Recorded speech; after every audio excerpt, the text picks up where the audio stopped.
seorang bule asal Korea Utara jatuh cinta pada pemuda preman pasar bertubuh penuh tato. Tapi siapa sangka, pria keras itu ternyata pemilik panti asuhan yang merawat anak-anak terlantar.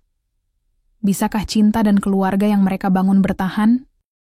Hana duduk di pojok ruang tunggu bandara, sendirian.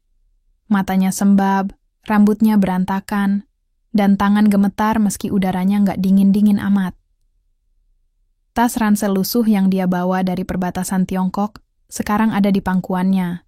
Isinya cuma baju, paspor palsu, dan sisa uang cash yang nggak cukup buat beli tiket pulang.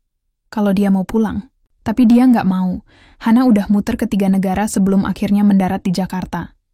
Tempat yang katanya panas, kacau, dan berisik. Tapi buat Hana, itu justru kedengarannya aman. Aman dari negara yang nggak pernah ngizinin dia untuk tertawa, bebas. Aman dari sistem yang nyuruh dia tunduk, diem, dan taat. Di sini, setidaknya, nggak ada mata-mata pemerintah yang ngintilin dia tiap waktu. Suara pengumuman di bandara menggema, bikin dia kaget. Seorang petugas perempuan mendekat, nanya pakai bahasa Inggris seadanya. "You waiting someone?" Hana cepat-cepat geleng. "No, I just arrived." Petugas itu cuman ngangguk, lalu pergi. Hana tarik napas panjang.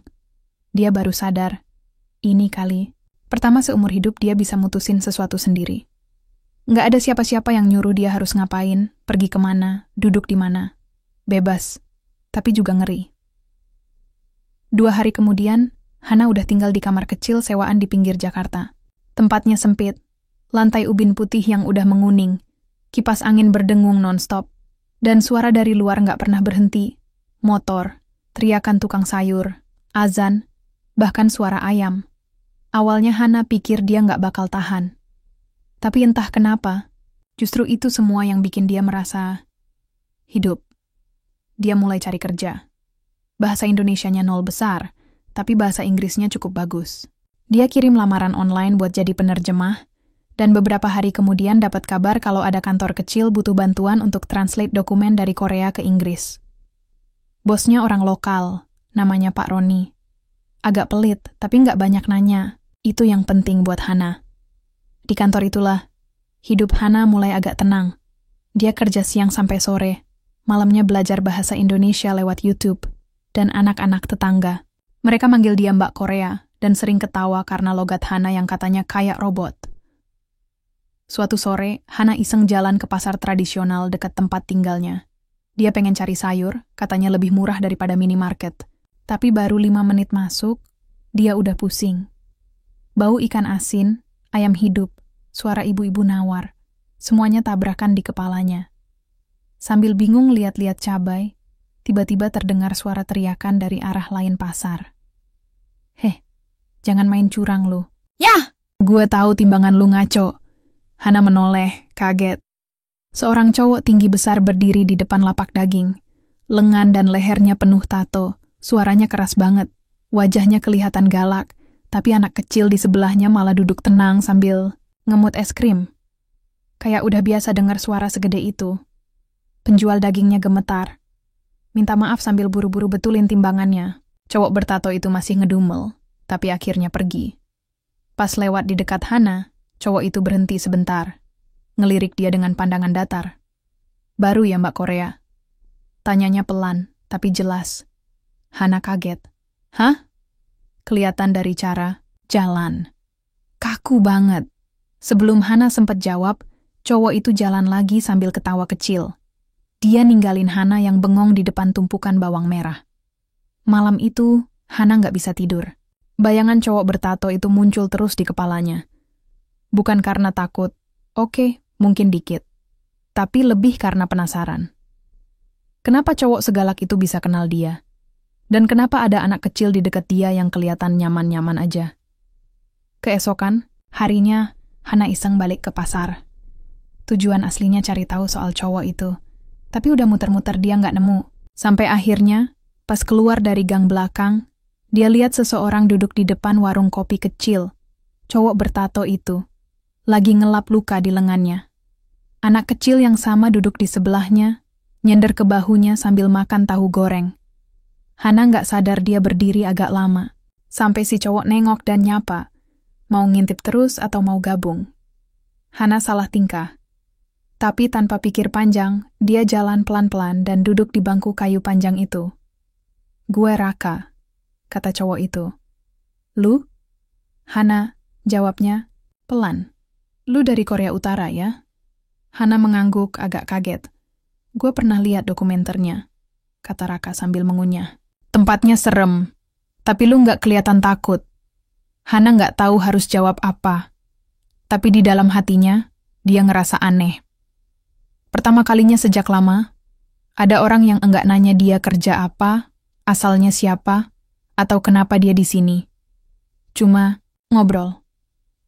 Entah kenapa, sore itu, untuk pertama kalinya sejak tiba di Jakarta, Hana ngerasa kayak pulang.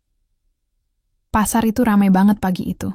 Udara lembab, suara tukang sayur dan pedagang teriak-teriak, bikin kepala Hana agak pening. Tapi anehnya, dia datang lagi. Masih penasaran sama cowok bertato kemarin. Raka. Sejak duduk bareng di bangku kayu depan warung kopi kecil itu, Hana nggak bisa berhenti mikirin dia. Bukan karena naksir ya, tapi lebih karena cowok itu beda. Galak, tapi nggak jahat. Kayak punya sisi gelap, tapi ada cahaya kecil yang kadang muncul lewat cara dia ngelihat orang. Hana jalan pelan sambil pura-pura lihat sayur. Matanya nyari-nyari sosok cowok tinggi bertato itu. Nggak ada. Dia lanjut ke gang belakang. Di sanalah. Dia lihat Raka lagi duduk bersandar di tembok, ngerokok, dan dengerin musik dari HP. Kaos hitam oblong, celana jeans belel, sepatu compang-camping. Tapi entah kenapa, dia tetap kelihatan berwibawa. Anak kecil yang kemarin masih di sebelahnya, sekarang lagi nyanyi-nyanyi kecil sambil gambar di tembok pakai kapur warna. Raka nengok, langsung nyengir kecil pas lihat Hana. "Wah, Mbak Korea balik. Lagi, nggak trauma sama pasar?" Hana senyum kaku. "Cuma mau beli tempe. Tempe paling ujung. Tapi kayaknya lu lebih nyari gue ya." Hana mendelik, tapi mukanya memerah. "Nggak juga." Raka ketawa pelan. "Tenang, gue nggak gigit. Duduk sini aja. Lagi nggak ada urusan bentak-bentak orang." Hana akhirnya duduk di sisi bangku yang kosong.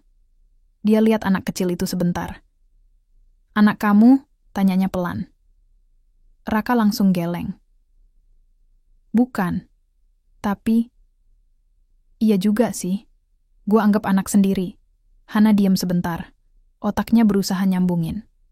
"Seorang preman pasar, penuh tato, galak, ngaku-ngaku punya anak. Lu mikir gue orang jahat ya?" tanya Raka tiba-tiba. Masih dengan nada santai. "Enggak," jawab Hana cepat. "Cuman, enggak biasa aja lihat cowok bertato gendong anak kecil." Raka cengengesan. "Fair. Gue juga enggak biasa ngobrol sama cewek Korea yang kabur dari negaranya." Hana kaget. "Dari mana tahu?" "Feeling. Dan berita. Banyak cerita kayak lu. Nggak usah takut. Gue nggak laporin." Hana pelan-pelan mulai rileks. Raka ini emang aneh. Kadang seram, kadang kayak abang-abang baik yang suka bercanda. Tapi tetap aja, ada sesuatu di matanya yang dalam banget. Kayak menyimpan banyak cerita yang nggak pernah dia ucapin. "Gue bantuin orang pasar di sini," kata Raka. "Kadang jagain dagangan, kadang beresin ribut, tapi nggak semua preman itu ngisep duit orang. Gue cuma, nyari makan juga."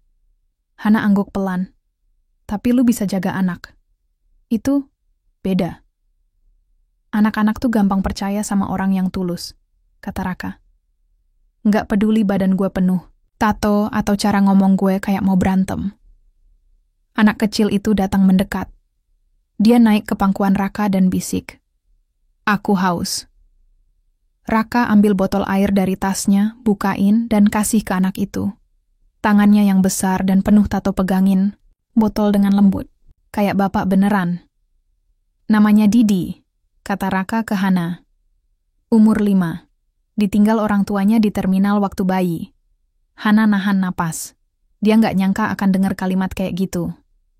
"Lu ngerawat dia sendiri?" "Bukan cuma dia, ada yang lain juga. Tapi itu cerita nanti deh, kalau lu masih tertarik ngobrol sama preman." Hana senyum. Untuk pertama kalinya, dia ngerasa nyaman di tengah pasar yang panas dan bising. Ada sesuatu dari Raka yang nggak bisa dia jelasin. Bukan cuman soal dia baik ke anak-anak, tapi juga karena Raka nggak pernah nanya masa lalu Hana. Dia cuma nerima. Gue harus balik kerja, kata Hana sambil berdiri. Kerja di mana? Kantor penerjemah. Kecil, tapi cukup buat bayar kos. Raka berdiri juga. Keren, cewek kuat. Bukan kuat, cuma nggak ada pilihan. Raka angguk pelan. Gue ngerti banget rasanya. Sebelum pergi, Hana ngelirik ke arah tato di lengan Raka. Di antara gambar tengkorak dan tulisan Jepang yang entah apa artinya, ada satu tato kecil berbentuk rumah. Hana nebak, itu bukan sekadar gambar. Besok kesini, lagi? Tanya Raka. Hana mikir sebentar. Lihat nanti, kalau nggak sibuk, gue beliin lu tempe goreng. Kalau dateng. Hana nggak bisa nahan tawa. Deal. Dia melangkah pergi, dan untuk pertama kalinya sejak lama, langkahnya ringan. Hari itu, Hana belajar satu hal penting. Terkadang orang yang paling terlihat berbahaya, justru yang paling bisa dipercaya. Hana nggak ngerti kenapa, tapi sejak ngobrol sama Raka, dia jadi sering sengaja lewat pasar. Kadang dia bilang ke dirinya sendiri, kalau cuma mau beli tahu atau kangkung. Tapi jujur aja, dia pengen lihat cowok bertato itu lagi. Dan anehnya, tiap kali dia datang, Raka kayak tahu. Mbak Korea, telat 10 menit dari kemarin. Seru Raka sambil angkat tangan dari kejauhan. Hana cengar-cengir. Jam berapa gue datang emangnya? Gue catat di kepala. Jawab Raka masih santai. Lu suka tempe goreng kan? Nih, dia kasih bungkusan plastik kecil. Hangat, aromanya menggoda. Tempe goreng buatan warung sebelah, tapi dibungkusin sama Raka sendiri. Hana nerima, bingung harus senang atau malu. Seriusan ini buat gue? Serius. Tapi bayar pakai cerita. Hari ini giliran lu yang cerita. Cerita apa? Kenapa lu bisa kabur jauh-jauh dari Korea Utara dan akhirnya nyasar ke Jakarta? Hana langsung diam. Dia udah duga pertanyaan itu bakal keluar cepat atau lambat. Tapi dari semua orang yang mungkin nanya, Raka adalah satu-satunya yang dia nggak pengen bohongin. Gue nggak kabur sendirian, katanya pelan. Dulu bareng kakak. Tapi dia ketangkep waktu di Cina. Raka diem. Matanya nunduk. Nggak nanya. Lagi. Nggak sok simpati, nggak juga bilang gue ngerti perasaan lu. Dan itu justru bikin Hana nyaman. Gue lanjut sendiri, lanjut Hana. Sempet kerja jadi penerjemah buat turis Korea. Numpang tidur di warnet. Akhirnya ada yang bantuin, terus gue bisa terbang ke sini pakai dokumen yang... Ya, lu tahu sendiri. Raka angguk pelan. Hidup lu keras juga ya? Hana ketawa kecil. Lu pikir gue lembek? Enggak. Tapi, gue pikir orang kayak lu harusnya di kantor bagus, pakai blazer, ngopi di ruangan dingin. Dan lu pikir orang kayak lu harusnya lagi ngatain orang di pinggir jalan. Raka ngakak. Fair. Hana duduk di sampingnya, buka plastik tempe goreng, dan mulai makan. Rasa hangat dari makanan itu beda. Nggak cuma karena masih panas, tapi karena ada yang perhatian. Lu tinggal di mana sih? Tanya Hana sambil ngunyah. Gue tinggal di belakang pasar. Deket banget. Mau mampir? Mampir? Tenang aja, bukan ngajak ngapa-ngapain. Gue tunjukin tempat tinggal gue. Sekalian kenalin sama keluarga gue. Hana penasaran. Maksudnya, Raka cuma nyengir. Lihat aja sendiri. Jalan ke tempat tinggal Raka nggak jauh, tapi harus lewat lorong sempit yang dindingnya penuh coretan, jemuran, dan suara TV dari rumah-rumah kecil. Hana ngerasa kayak masuk ke dunia yang beda. Bukan Jakarta yang dia lihat di internet, tapi Jakarta yang hidup, berantakan, tapi hangat. Sampai, akhirnya Raka buka pintu besi kecil berwarna biru muda. Di baliknya, ada halaman sempit dengan pot tanaman, jemuran baju anak-anak, dan beberapa sandal kecil berjejer di depan pintu. "Selamat datang di rumah gue," kata Raka. Hana berdiri di ambang pintu, nggak bisa ngomong. Di dalam ada sekitar 7 anak, usia 3-10 tahunan. Lagi main, nonton TV, atau belajar. Mereka langsung noleh pas lihat Raka masuk. "Abang pulang," teriak salah satu anak kecil. Mereka langsung nyamperin, peluk Raka, narik-narik bajunya, nanya bawa jajan. Hana berdiri kaku. "Ini, mereka semua tinggal di sini?" Raka angguk. "Iya, gue urus mereka semampu gue. Ada yang ditinggal orang tuanya, ada yang lahir di jalanan. Nggak semuanya yatim piatu, tapi nggak ada yang mau ngurus. Dan lu, gue yang ngumpulin mereka, satu persatu." Hana merasa matanya panas, tapi dia tahan, nggak pengen kelihatan lebay. "Lu preman pasar," katanya, lirih. Raka nyengir. "Iya, preman yang doyan masak bubur tiap pagi buat bocah-bocah ini." Salah satu anak mendekat ke Hana. "Kakak cantik, temen abang?" Hana senyum. "Iya temen." Anak itu narik tangannya. "Main yuk, aku punya boneka." Dan seperti itu aja, Hana masuk ke dalam. Duduk di lantai, dikelilingi anak-anak.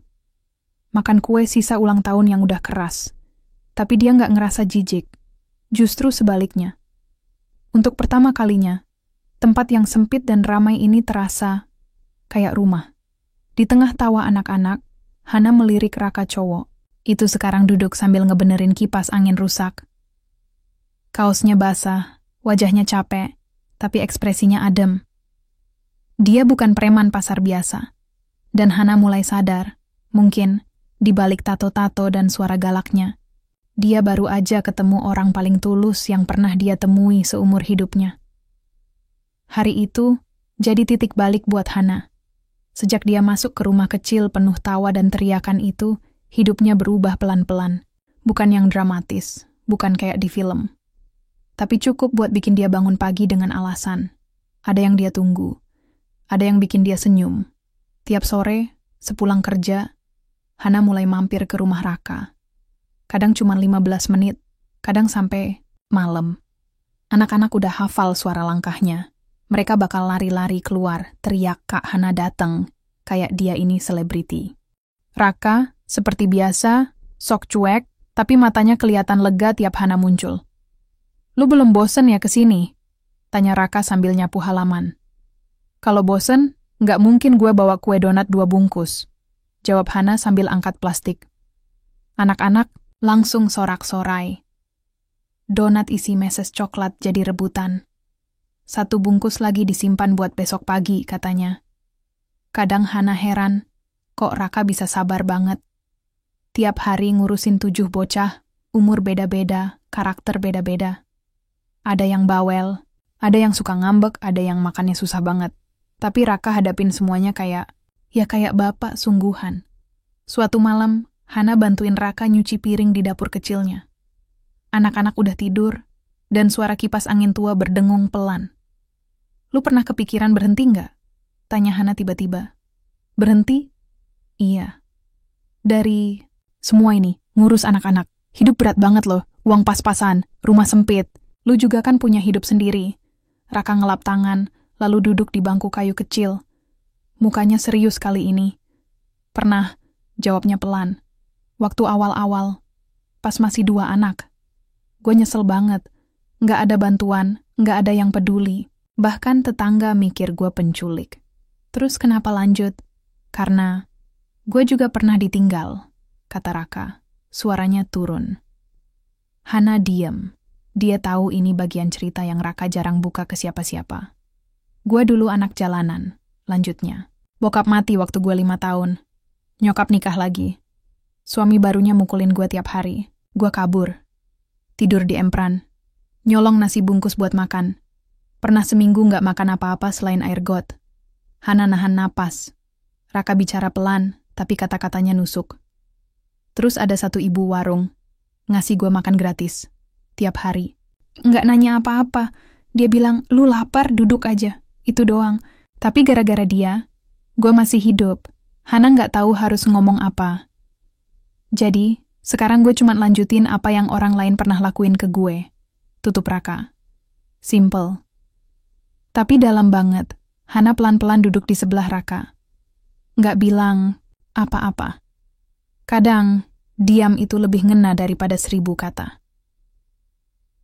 Beberapa hari setelahnya, Hana datang lebih awal dari biasanya. Tapi rumah Raka sepi. Nggak ada suara anak-anak.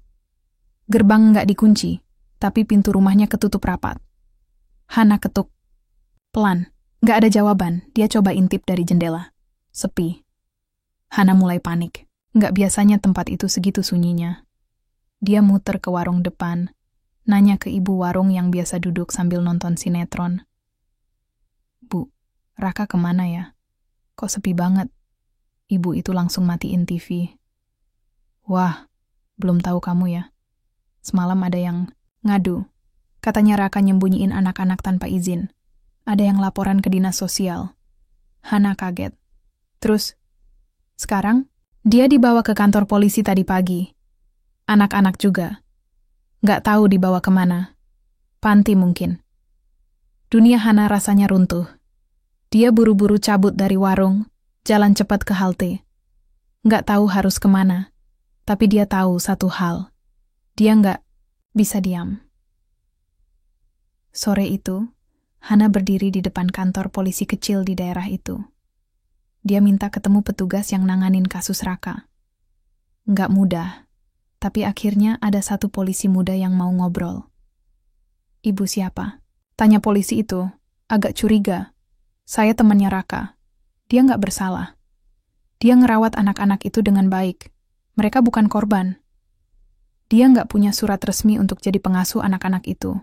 Nggak punya izin, nggak lapor ke dinas. Itu masalahnya. Tapi dia satu-satunya yang peduli. Anak-anak itu lebih aman sama dia daripada di jalanan. Suara Hana mulai tinggi. Polisi itu tarik napas panjang. Kami nggak bilang dia jahat, tapi ini negara hukum. Semua harus ada prosedurnya. Hana cuma bisa duduk. Badannya lemas, dalam hati dia tahu ini bakal rumit. Tapi dia juga tahu satu hal. Dia nggak bakal tinggal diam. 3 hari, udah 3 hari, sejak Raka dibawa polisi. Udah 3 hari juga Hana nggak lihat anak-anak itu. Rasanya kayak rumah kecil yang biasa penuh suara tawa itu, sekarang jadi bangunan mati. Sunyi. Kosong. Hana bolak-balik ke kantor polisi, tapi jawabannya selalu sama. Proses penyelidikan masih berjalan. Dia juga coba cari tahu ke dinas sosial. Dapat kabar kalau anak-anaknya sekarang ditempatkan sementara di panti asuhan kota, tapi tempatnya di luar Jakarta. Jauh, dan nggak sembarang orang bisa datang. Satu hal yang Hana tahu pasti, Raka lagi sendirian, dan dia butuh bantuan. Sore itu, Hana duduk di depan laptop kecilnya di kamar kos. Jari-jarinya bergerak cepat. Bukan buat kerja, tapi buat bikin tulisan. Bukan tulisan puitis, bukan juga keluhan, tapi cerita. Judulnya, Preman Bertato yang Menyelamatkan Anak-anak. Dia tulis semua dari awal. Dari pertemuan pertama di pasar, dari cara Raka ngasih tempe goreng, sampai momen waktu diajak masuk ke rumah kecil itu. Dia tulis gimana Raka ngurus anak-anak tanpa pamrih. Gimana dia nyapu, masak, beliin obat, bahkan dongengin sebelum tidur. Dia nggak lebay. Nggak ngarang. Cuman cerita apa adanya. Karena kenyataan aja udah cukup menyentuh. Lalu dia unggah tulisan itu ke media sosial. Dikirim juga ke beberapa akun komunitas yang suka angkat cerita inspiratif. Tanpa pakai nama asli, tanpa muka Raka. Tapi cukup buat bikin orang tahu kalau pria bertato itu bukan kriminal. Dia manusia. Dan dia peduli. Awalnya sepi. Tapi malamnya, notifikasi HP-nya mulai meledak. Satu akun besar repost tulisan Hana. Lalu, menyusul yang lain. Komentar-komentar mulai berdatangan. Gila. Kok bisa segitu pedulinya ya? Kita butuh lebih banyak orang kayak dia. Harusnya pemerintah bantu, bukan tangkap. Hana baca satu-satu. Senyumnya tipis, tapi matanya basah. Ini baru awal. Tapi dia tahu, suara kecilnya mulai terdengar. Besoknya, Hana datang lagi ke kantor polisi. Kali ini dia bawa cetakan dari semua komentar netizen. puluhan halaman. Dia serahkan ke petugas yang sama. Ini bukan demo, kata Hana tenang. Saya cuma pengen Bapak lihat. Banyak orang yang tahu Raka bukan orang jahat. Petugas itu baca, cepat, lalu nahan napas. Ini viral ya. Cukup viral buat bikin orang-orang nanya, kenapa polisi nangkep orang yang ngerawat anak-anak. Petugas itu nyuruh Hana duduk, lalu masuk ke ruangan lain. 10 menit kemudian, dia balik lagi. Wajahnya berubah. Kamu boleh ketemu Raka. Tapi cuma sebentar. Hana berdiri, jantungnya deg-degan. Raka duduk di ruang interogasi, pakai kaos, lusuh yang sama. Matanya agak sembab, tapi dia masih jadi Raka yang sama. Tenang, tegak, tapi capek. Waktu Hana masuk, dia langsung nyengir kecil. Gila lo, katanya pelan. Gue di sini, lu malah bikin gue jadi seleb di internet. Hana duduk di depannya. Kalau lu seleb, minimal follower lu nambah 100.000. Raka ketawa tipis. Tapi ada rasa haru di matanya. Makasih ya, Han. Gue nggak bisa diam aja. Gue tahu lu nggak salah. Lu ngerawat anak-anak itu lebih baik dari banyak orang tua. Raka angguk. Mereka bilang gue bisa bebas, tapi harus ada yang siap jadi penanggung jawab legal. Kayak yayasan resmi gitu. Terus, gue nggak punya. Hana diam. Tapi otaknya mulai muter cepat. Kalau cuma masalah legalitas, harusnya bisa dicari solusi. Bukan soal uang aja, tapi soal niat. Dan dia tahu satu hal. Dia nggak sendirian. Malamnya, Hana tulis lagi status baru. Raka butuh bantuan. Kalau ada yang paham soal hukum, yayasan, atau sekadar mau bantu urus prosesnya, tolong hubungi saya. Besok paginya, inbox-nya penuh. Ada pengacara yang mau bantu pro bono. Ada aktivis sosial yang punya koneksi ke dinas. Bahkan ada satu yayasan yang bilang, mereka siap jadi mitra, asal tahu detail anak-anak yang diasuh Raka. Tiba-tiba, semua bergerak. Dunia yang tadinya diam sekarang, mulai peduli. 2 minggu kemudian Raka dibebaskan. Bukan karena kasusnya dicabut, tapi karena ada pihak resmi yang bersedia bertanggung jawab atas panti asuhannya. Legal. Diakui. Dan bisa dia jalanin bareng orang-orang yang peduli. Hari itu Hana jemput Raka di depan kantor polisi. Dia berdiri sambil bawa plastik isi gorengan. Nggak ada bunga, jadi gue bawa tahu isi, kata Hana sambil nyodorin plastik. Raka ketawa. Tahu isi lebih enak daripada bunga, sumpah. Mereka berdiri sebentar di pinggir jalan. Sepi. Tapi hati mereka penuh. Untuk pertama kalinya, Hana ngerasa dia benar-benar bagian dari sesuatu. Bukan cuma penonton, tapi pelaku. Dan Raka? Dia nggak cuma preman bertato lagi. Dia sekarang jadi simbol bahwa kebaikan bisa datang dari tempat yang nggak disangka-sangka. Sudah 2 bulan sejak Raka bebas. Rumah kecil itu kembali hidup. Anak-anak kembali tertawa. Halaman belakang dipenuhi jemuran. Dan suara gaduh tiap pagi jadi musik rutin yang bikin Hana kangen kalau lagi nggak mampir. Tapi walaupun semuanya kelihatan baik-baik aja, ada sesuatu yang berubah di wajah Raka. Dia lebih sering bengong. Kadang waktu nyuapin bocah, pandangannya kosong. Sekali waktu Hana lihat dia berdiri di depan rumah, lama, nggak ngapa-ngapain, cuman liatin jalan. Lu kenapa sih? Tanya Hana akhirnya. Sore itu, pas mereka duduk di tangga depan. Raka nggak langsung jawab. Dia cuman mainin sendal jepitnya, nendul-nendul ke kerikil. Ada yang datang ke pasar tadi pagi, katanya pelan. Siapa? Orang yang gue kenal dari dulu.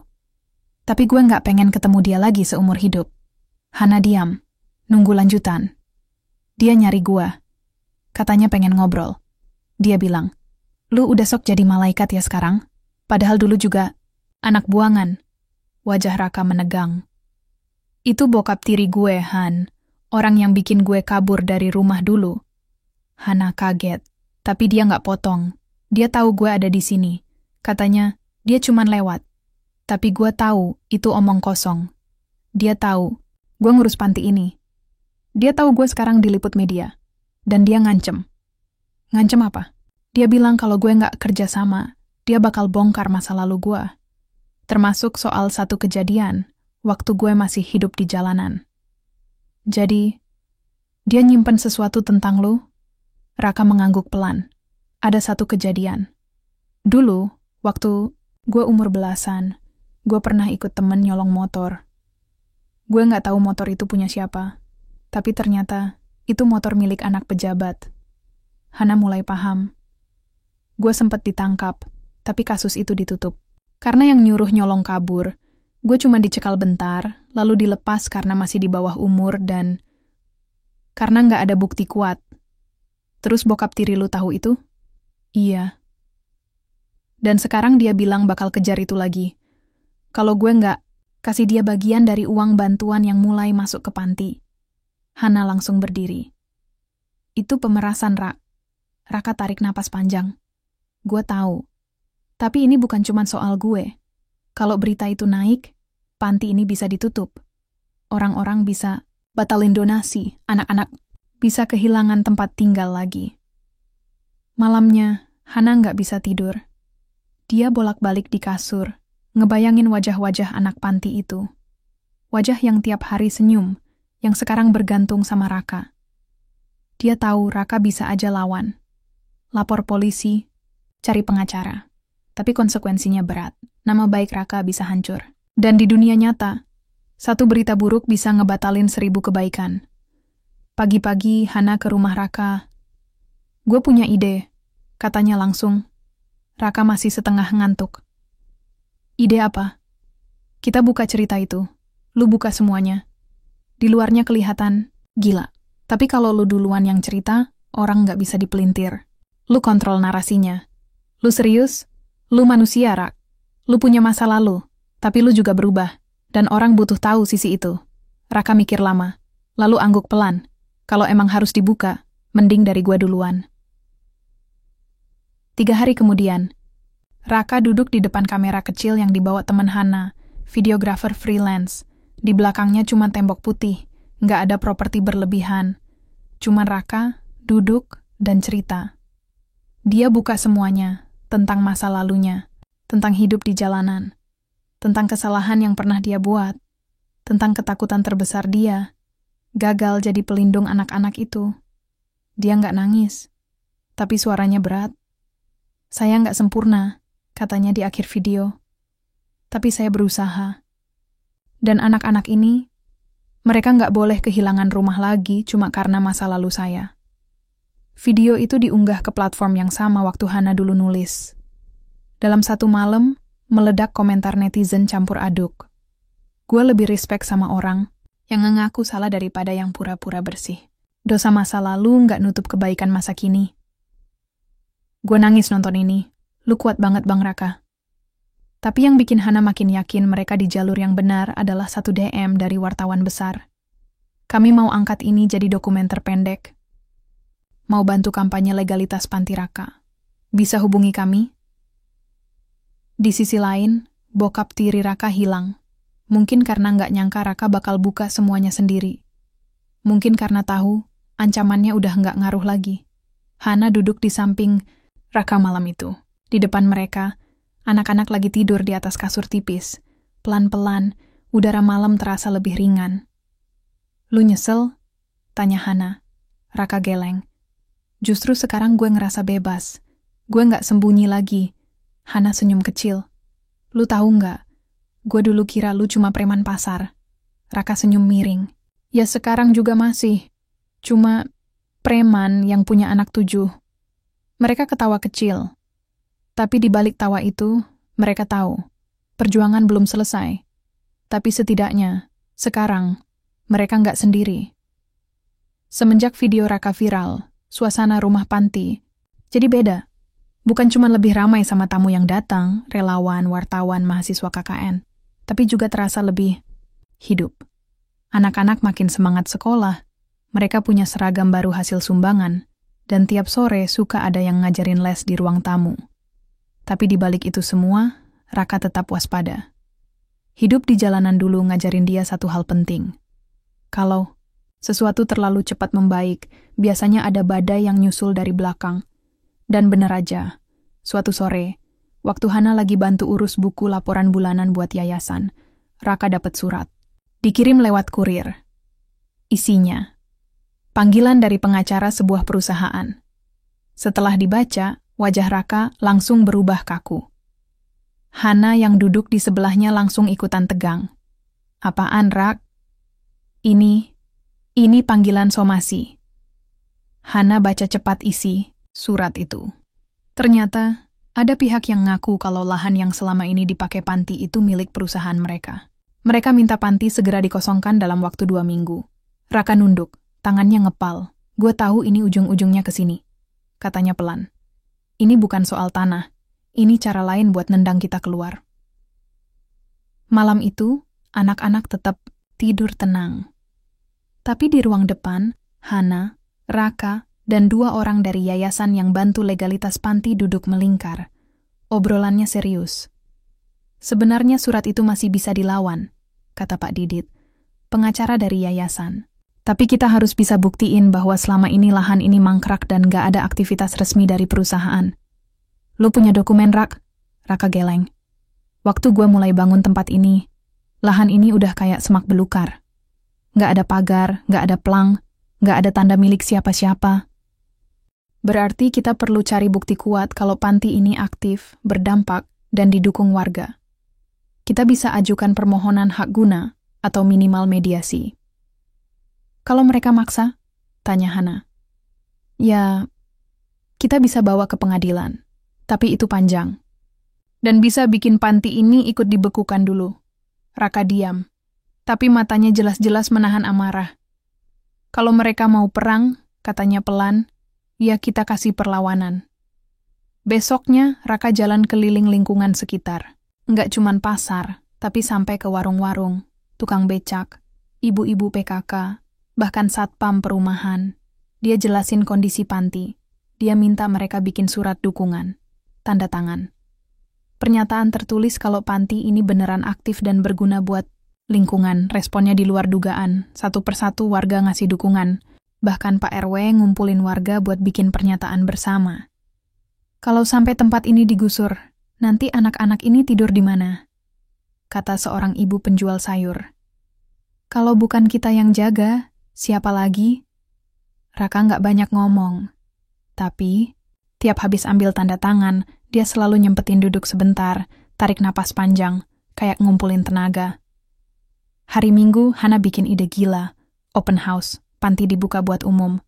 Siapa aja boleh datang, lihat langsung kegiatan anak-anak. Ada yang bikin prakarya, ada yang ngelukis, ada yang nyanyi. Bahkan si Reza, bocah paling kecil, bawain pantun depan semua orang. Ini panti bukan sembarang rumah, yang datang pasti kena tawa ramah. Kalau digusur kami kemana? Nanti Bang Raka bisa gila. Orang-orang pada ketawa ngakak. Raka cuma geleng-geleng sambil nyubit pelan kepala si Reza. Yang bikin mereka terharu, di akhir acara banyak yang langsung nyumbang. Bukan cuman uang, tapi juga barang. Seperangkat alat olahraga, rak buku, kasur gulung, bahkan nasi kotak buat makan malam. Di meja tamu, Hana duduk sambil nyusun daftar bantuan. Tapi di sela sibuk itu, dia lihat Raka berdiri di pojok. Matanya merah. Dia buru-buru pura-pura batuk biar nggak ketahuan. Tapi belum seminggu sejak open house itu, ada kejutan lain. Pak Didit datang bawa kabar. Pihak perusahaan yang ngaku punya tanah itu, ternyata cuma perusahaan fiktif. Mereka nggak bisa nunjukin dokumen sah. Ini kemungkinan besar usaha oknum buat ngambil alih lahan dengan pakai nama perusahaan bodong. Raka sampai duduk. Jadi, kita nggak harus angkat kaki. Nggak. Tapi kita harus tetap proses legalitas lahan ini, supaya ke depan nggak kejadian kayak gini lagi. Hari itu, malamnya, Raka duduk berdua sama Hana di tangga depan. Mereka nggak banyak ngomong. Di dalam rumah, anak-anak udah tidur. Angin malam pelan banget, dan suara jangkrik kedengeran jelas. Lu capek nggak, Han? Tanya Raka pelan. Hana ngelirik. Capek. Tapi lebih capek ngeliat lu ngelamun tiap malam. Raka ketawa pelan. Maaf ya, gue bawa lu ke masalah gini. Hana cuman senyum. Masalah bareng-bareng itu namanya hidup, Rak. Bukan beban. Untuk pertama kalinya, Raka ngerasa ringan. Bukan karena masalahnya selesai, tapi karena sekarang dia tahu. Dia nggak harus jadi Superman. Karena ada Hana. Dan ada banyak orang baik lain di luar sana. Pagi itu biasa aja. Anak-anak sarapan seperti biasa. Ada yang rebutan telur dadar, ada yang bolak-balik kamar mandi karena kesiangan. Raka udah duduk di depan rumah sejak jam 6 sambil ngopi hitam dan nyapu halaman. Sampai tiba-tiba suara klakson mobil berhenti pas di depan pagar. Sebuah sedan hitam berhenti. Dari dalam turun 2 orang pria. Satunya pakai kemeja rapi dan jas tipis, satunya lagi berkacamata gelap. Tapi bukan penampilannya yang bikin Raka berdiri refleks, melainkan wajah orang di balik kemudi. Bokap tiri Raka, masih sama seperti dulu, dingin. Senyum sinisnya nggak berubah. "Pagi Raka," katanya. "Wah, panti asuhan, keren juga. Dulu anak jalanan, sekarang ngurus anak-anak." Raka berdiri di tengah pintu pagar, tangannya mengepal. "Lu mau apa?" Pria di sebelah bokap tirinya buka map. "Kami dari pengacara pribadi. Pak Rinto ingin menagih janji yang dulu pernah kamu buat." Raka ngernyit. "Janji apaan?" "Waktu kasus pencurian motor belasan tahun lalu, kamu tanda tangan surat pernyataan untuk tutup mulut, termasuk soal siapa dalangnya." Raka mendadak dingin. "Dan sekarang," lanjut si pengacara, "Pak Rinto minta kamu menepati bagianmu. Serahkan sebagian besar donasi panti ini ke rekening yang dia tunjuk. Atau, kami buka dokumen itu ke publik." Hana muncul dari balik pintu rumah. "Apa maksudnya?" "Ancaman?" Bokap tiri Raka mendekat. "Bukan ancaman, cuman pengingat.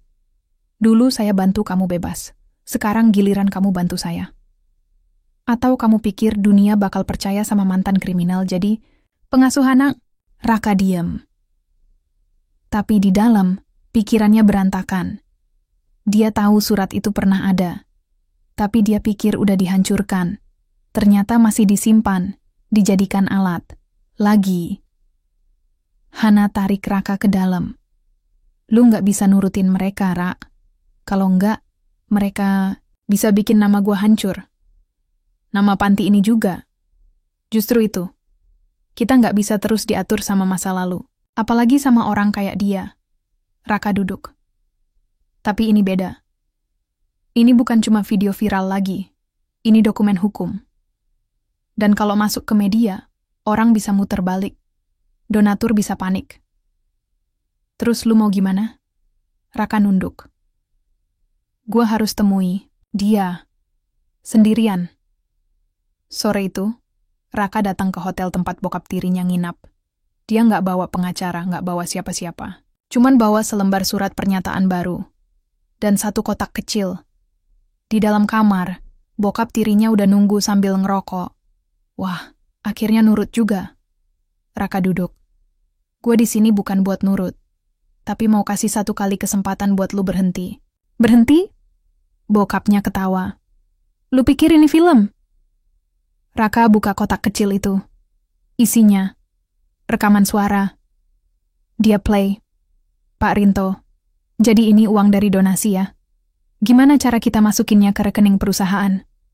"Udah, bilang aja buat biaya operasional." "Gampang itu." Wajah bokap tirinya langsung berubah. "Gua rekam semua percakapan lo sama orang itu waktu pagi tadi. Dan rekaman ini udah gua copy ke 3 tempat. 1 dipegang Hana, 1 di cloud, dan 1 lagi gua kirim ke LSM, anti korupsi." Bokap tirinya berdiri. "Lu, anak kurang ajar! Lu pikir gue nggak belajar apa-apa dari masa lalu? Dulu gue takut. Sekarang enggak." Dia lempar surat pernyataan baru ke meja. "Ini pernyataan kalau gue nggak terlibat dalam pencurian motor dulu, tapi dipaksa ngaku. Gue akan buka ini ke media kalau lu berani gerak lagi." Wajah bokapnya mulai panik. Tangannya gemetar. "Kalau lu mundur sekarang, gue nggak akan kejar hukumannya. Tapi kalau lu masih maksa, gue pastiin lu masuk penjara. Kali ini gue nggak bakal diam." Besoknya, mobil hitam itu pergi, tanpa perlawanan. Dan seminggu kemudian, berita soal usaha pemerasan terhadap panti muncul di media. Tapi kali ini bukan Raka yang diserang. Justru publik dukung dia. Komentar netizen makin deras. Gue salut. Gimanapun masa lalunya, sekarang dia berdiri buat anak-anak itu. Orang yang berubah itu layak dapat kesempatan kedua. Tapi orang yang nyiksa masa lalu orang lain, mereka harus dihukum. Malam itu, setelah semuanya tenang, Hana dan Raka duduk di halaman. Anak-anak tidur. Udara dingin. Tapi hati mereka mulai hangat lagi. Lu tahu, kata Hana pelan. Gue dulu pikir cinta itu kayak di film. Tapi sekarang gue sadar, cinta itu kayak begini. Raka melirik. Begini gimana? Begini. Duduk bareng, lelah bareng, takut bareng. Tapi enggak, ninggalin satu sama lain. Raka senyum. Gue enggak nyangka, orang yang hidup di jalanan kayak gue bisa nemu orang kayak lu. Dan gue enggak nyangka, orang yang gue kira preman, ternyata orang paling tulus yang pernah gue kenal. Mereka enggak perlu bilang aku cinta kamu, atau peluk-pelukan dramatis. Tapi dari cara mereka saling lihat, semuanya udah cukup jelas. Mereka udah menang. Bukan dari orang lain, tapi dari luka masa lalu yang akhirnya mereka kalahin bareng-bareng. Sejak kasus pemerasan itu meledak dan nama Raka dibersihkan, suasana panti jadi kayak dapat napas baru. Orang-orang yang dulu ragu buat bantu, sekarang malah datang sendiri, nanyain apa yang bisa mereka sumbang atau bantu. Hari-hari di panti jadi makin sibuk. Tapi bukan sibuk yang bikin stres. Lebih ke sibuk yang bikin semangat. Raka sekarang sering dipanggil buat jadi pembicara di komunitas sosial. Kadang diminta cerita soal hidupnya. Kadang ditanya gimana caranya bangun panti dari nol. Tapi yang paling sering dia bilang, gua nggak bangun panti ini sendirian. Ini tempat hidup. Dan tempat hidup nggak bakal jadi apa-apa kalau orang-orang di dalamnya saling cuek. Pagi itu, Hana lagi ngaduk adonan kue sama anak-anak di dapur. Raka lagi motongin kayu buat bangun tempat belajar kecil di halaman belakang. Bang, kita bikin ruang perpustakaan yuk, kata Hana waktu nyamperin. Buku-buku udah numpuk, nggak cukup lagi di rak tamu. Perpustakaan? Raka ngernyit sambil ngelap keringat. Ya nggak usah kayak di film.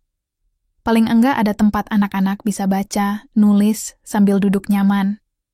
Raka senyum. Oke, besok kita mulai bikin fondasinya. Serius? Kalau buat mereka, gue selalu serius. Malamnya, panti masih terang. Anak-anak belum pada tidur karena hari itu ulang tahun si Rizky, bocah paling usil di antara mereka. Ada kue sederhana di meja, nyanyian rame, dan tawa yang nggak berhenti-berhenti. Setelah lilin ditiup, Rizky naik ke kursi dan ngomong, "Terima, kasih buat semua keluarga panti. Dan khususnya buat Bang Raka yang udah bikin kita semua punya rumah. Aku sayang kalian semua." Tepuk tangan ramai. Raka nggak ngomong apa-apa, tapi mukanya kelihatan nahan haru. Dulu, waktu dia seusia Rizky, nggak pernah ngerasain hal kayak gitu. Nggak ada yang nyanyi, nggak ada yang bilang sayang. Sekarang dia jadi alasan anak-anak itu bisa punya momen yang dulu nggak pernah dia dapet. Salah satu hal paling bikin kaget datang 2 minggu kemudian. Seorang bule datang lagi ke panti. Tapi kali ini bukan Hana yang bawa. Namanya Emily, seorang relawan dari organisasi internasional yang fokus ke pendidikan anak jalanan. Ternyata dia dengar soal Raka dan panti dari Hana. Dan dia tertarik buat bantu bikin program beasiswa buat anak-anak panti yang punya potensi. Waktu Emily lihat kondisi panti, dia langsung jatuh hati. Bukan ke Raka, tapi ke suasana. Tempat ini hidup. Ini bukan sekadar rumah. Ini keluarga, katanya sambil senyum. Raka cuma angguk. Mereka ngajarin gue lebih banyak daripada yang gue ajarin ke mereka. Dan dari situ, kerjasama pun mulai jalan. Ada pelatihan komputer, kelas bahasa Inggris, dan program seni buat anak-anak. Panti jadi makin rame, tapi tetap hangat. Hana, sendiri sekarang udah nggak tinggal di hotel. Dia tinggal di rumah kecil dekat panti. Tapi tiap hari tetap datang bantu. Kadang ngurus keuangan yayasan, kadang jadi guru, kadang juga cuma nemenin anak-anak nonton kartun. Suatu sore, Raka duduk di teras depan, lihat Hana lari-lari kecil ngejar si Reza yang bawa sepatu sebelah. "Lu tahu," kata Raka waktu Hana akhirnya duduk di sebelahnya. "Dulu gue pikir panti ini cuma tempat tinggal. Tapi sekarang gue ngerti, ini hidup." Hana ngelirik. "Hidup?" "Iya, hidup gue. hidup mereka. Dan kalau lu nggak ada di sini, rasanya kayak ada bagian yang hilang. Hana senyum. Gue juga ngerasa gitu. Dan jujur aja, gue betah di sini. Mungkin lebih dari yang gue pikir. Mereka diam sebentar, tapi diamnya nyaman. Lalu Hana nyenggol pelan bahu Raka. Lu pernah mikir buat bikin masa depan di sini? Raka melirik. Maksud lu? Masa depan. Bareng-bareng. Nggak cuma buat anak-anak, tapi buat kita. Raka terdiam. Tapi kali ini, bukan karena bingung. Dia cuma nahan senyum. Gue pikir, itu masa depan yang paling masuk akal. Dan malam itu, untuk pertama kalinya, Raka naik ke atap panti, tempat yang biasanya jadi tempat ngadem anak-anak kalau lagi sedih. Dia duduk sendiri, lihat ke langit. Dulu, waktu dia hidup di jalanan, langit itu selalu kelihatan jauh banget. Kayak mimpi yang nggak bakal kesentuh. Sekarang langit masih sama. Tapi, dia udah nggak sendirian, dan itu bikin semua hal berubah. Pagi itu, udara segar masuk lewat jendela panti yang terbuka lebar. Anak-anak sudah pada bangun dan beraktivitas seperti biasa. Tapi ada yang berbeda hari ini. Rizky, bocah usil yang kemarin ulang tahun, duduk di tangga depan sambil pelan-pelan mengecat sepatu lusuhnya. Di sampingnya, Lia dan Budi ngobrol tentang masa depan mereka. Gue pengen jadi sopir truk, kata Budi, matanya bercahaya. Kalau gue mau jadi guru bahasa Inggris, sahut Lia. Rizky nyengir. Gue cuma pengen bisa jalan-jalan ke luar kota, kayak Abang Raka. Mendengar itu, Raka yang lagi ngecek rak buku di ruang belajar tersenyum tipis. Di ruang tengah, Hana lagi ngobrol sama Emily soal program beasiswa yang mulai berjalan. Anak-anak ini punya potensi besar, tapi masih banyak yang belum bisa percaya sama diri mereka sendiri, kata Hana. Emily mengangguk. Ini tugas kita buat bikin mereka yakin dan kasih jalan. Kadang gue mikir, gimana ya masa depan mereka? Apa bisa mereka keluar dari bayang-bayang masa lalu? Hana tersenyum. Yang penting, mereka tahu ada tempat buat mereka di sini. Tapi di balik semangat itu, Raka mulai merasakan beban baru. Salah. Satu anak baru, Dika, bocah 14 tahun yang dulu hidup di jalanan, mulai sering bolos sekolah dan nongkrong di pasar. Raka pernah lihat Dika bareng geng motor kecil, dan tato di tangan Dika bikin Raka miris. Suatu sore, Raka manggil Dika ke ruang depan. Lu kenapa, Dik? Gue nggak mau lihat lu balik ke jalanan lagi. Dika nyengir sinis. Lu nggak ngerti, Bang. Gue nggak bakal bisa jauh dari ini.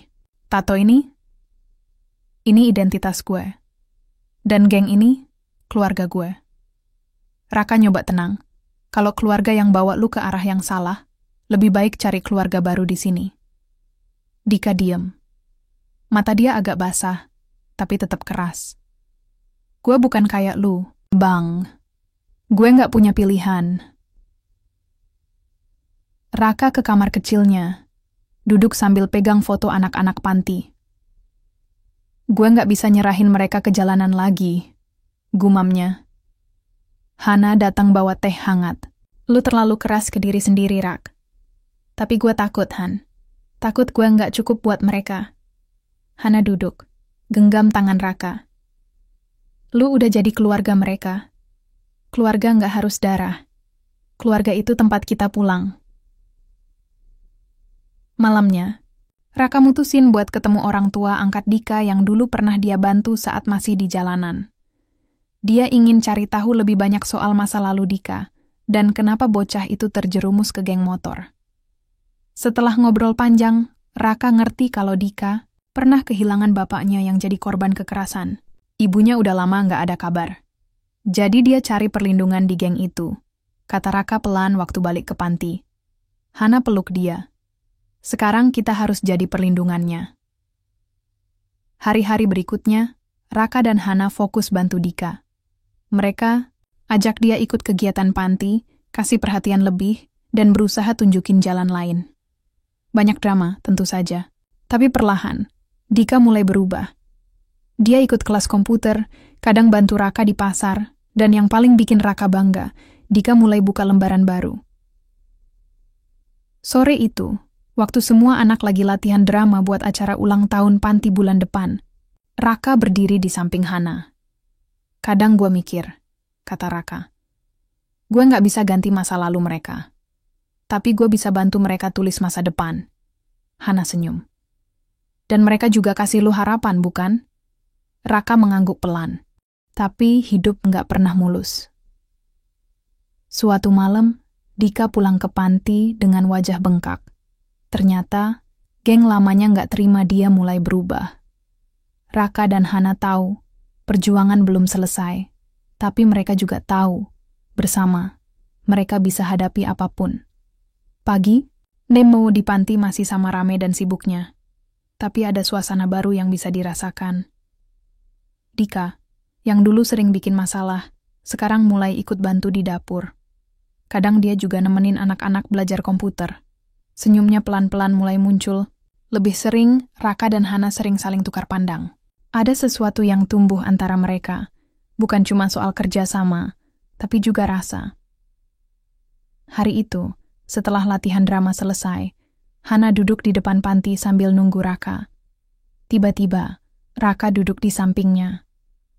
Lu pernah ngerasa takut banget gak? Si Han?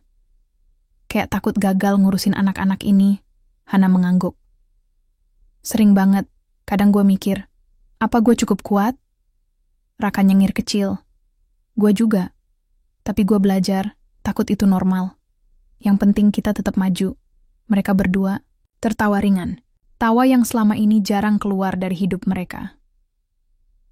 Sementara itu, Dika perlahan mulai buka hati. Suatu sore, saat semua lagi main bola di halaman, Dika mendekati Raka. Bang, makasih udah nggak nyerah sama gue. Raka tepuk punggungnya. Gue nggak bakal ninggalin lu. Keluarga itu urusan serius. Nela, tapi tantangan terus datang. Geng lama Dika nggak tinggal diam. Mereka mulai datengin panti, bikin masalah kecil. Kadang ngancem, kadang ngintimidasi. Raka dan Hana nggak tinggal diam. Mereka hubungi polisi, ajak komunitas lokal buat jaga panti. Ini bukan cuma soal Dika, kata Hana. Ini soal semua anak yang kita rawat. Malamnya, di tengah hujan deras, Raka dan Hana duduk di ruang tamu. Lu tahu Han, gue dulu hidup di jalanan yang gelap banget. Tapi sekarang, gue punya tempat yang terang. Hana genggam tangan Raka. Kita sama-sama bawa cahaya buat mereka. Dan buat kita juga. Hubungan mereka semakin erat. Bukan cuma teman, tapi mulai ke arah lebih. Suatu hari, Hana tiba-tiba bilang, lu tahu nggak? Gue seneng banget bisa ketemu lu. Raka senyum, gue juga. Gue nggak nyangka, di tengah semua kesulitan, gue bisa nemu orang kayak lu. Mereka berdua diam, tapi mata mereka bicara banyak. Di panti, suasana berubah jadi lebih hangat. Anak-anak makin percaya diri, mulai punya mimpi. Raka sadar, perjuangan belum selesai. Tapi dia yakin, dengan Hana di sampingnya dan anak-anak di depan, masa depan bakal lebih baik. Dan itu baru permulaan. Hari-hari di panti makin hangat. Tapi nggak berarti semuanya mulus. Raka dan Hana makin sering bareng, saling dukung, dan mulai terbuka soal perasaan mereka. Tapi kadang, ada masa lalu yang datang mengetuk pintu. Suatu sore, Hana tiba-tiba terdiam waktu baca surat dari rumahnya. Surat dari ibunya yang sudah lama nggak dihubungi. Gue nggak yakin mau buka surat ini, kata Hana pelan. Raka pegang tangan Hana. Kalau lu butuh gue di sini. Tapi bukan cuma Hana yang punya masa lalu berat. Suatu malam, waktu Raka lagi di dapur, seorang pria datang. Ternyata, itu sahabat lama Raka dari jalanan.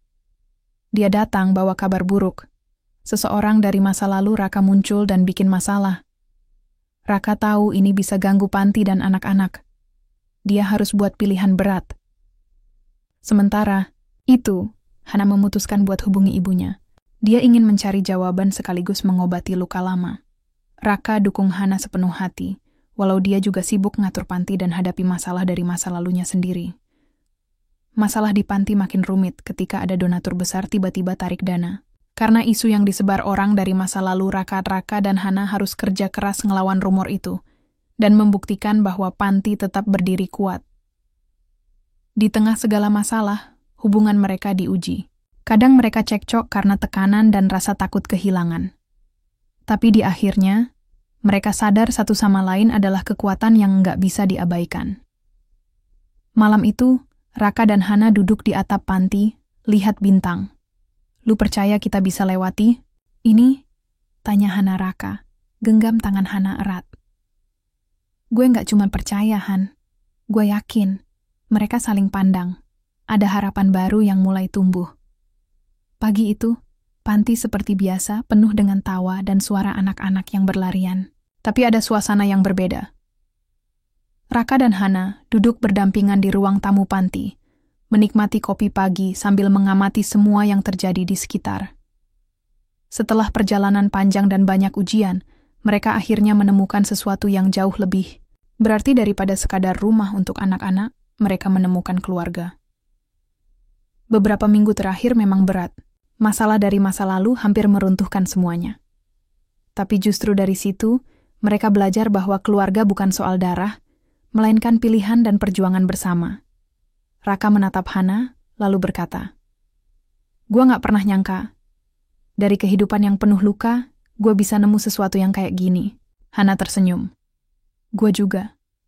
Keluarga ini, mereka bikin gue merasa lengkap."